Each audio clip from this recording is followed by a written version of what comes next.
9 out of 10 people living in the United Arab Emirates are expats.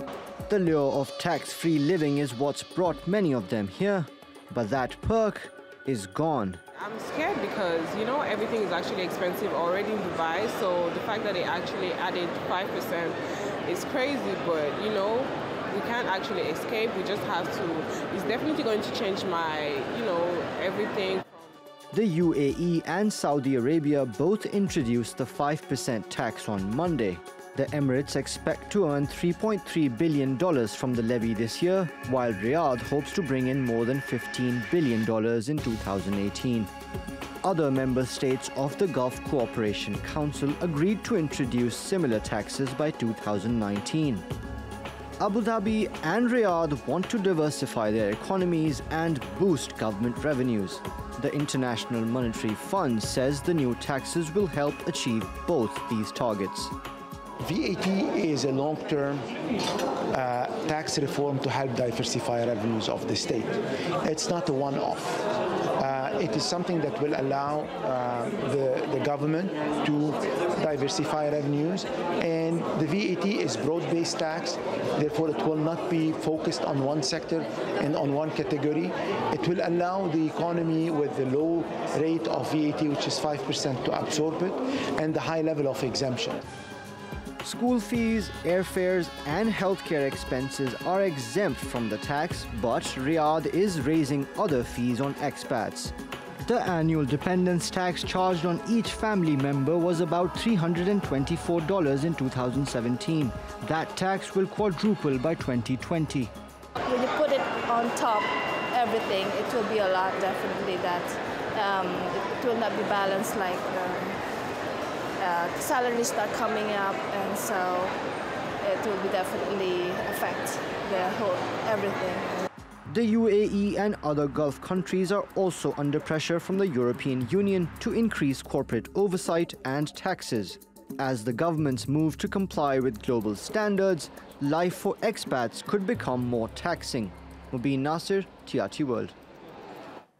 And Mobin's here with me on set. Mobin, why a value-added tax rather than an income tax? Why would you go around the back of your head to grab your nose when you can just do this, right? Right. But look, at least it's better optics. Recruiters can still tell people about tax-free income. So at least that's not gone yet. And I think this also ties into what the IMF has been suggesting and what the Kingdom and what the Emirates want to do. Look, these economies end up importing a lot to feed local consumption. So the value-added tax would set them up to be able to address that in the future. Right now, first-time sales of property, for example, are zero-rated if they're completed within 3 years of being allowed to build that building. Now, if they feel that there's more speculators getting into property, for instance, they could reduce that period, thus forcing people to sell to developers. So it is a tool to get the economy moving more in the direction of where the government would want it to be going. So it's a sign of these economies maturing. But do these countries need the money? Well, it's not insignificant. Look, in 2017, the Saudi budget deficit was about $61 billion. This year, they're planning to bring it down to about $52 billion. So if they get in another 15 billion, 15.2 billion as they're targeting, that's not insignificant. Similarly, for the UAE, their entire budget for next year is about 14 billion. And again, throwing in 3 billion would only help boost that surplus. Even if oil prices remain around the levels that they are, it would be a nice little sort of boost to the government, and they can then turn around and spend it on perhaps other things. In the case of Saudi Arabia, there are many projects that they would want to speed up. Recently, we heard of the Crown Prince taking direct control or supervisory role of the financial district, for instance, which is behind schedule. So, of course, the money will definitely come in useful. The other aspect of all this, of course, is what is going to happen to the foreign workers who are there. Many of them, of course, as we know, from some very much poorer countries like Pakistan or India or Bangladesh, Philippines, places like that.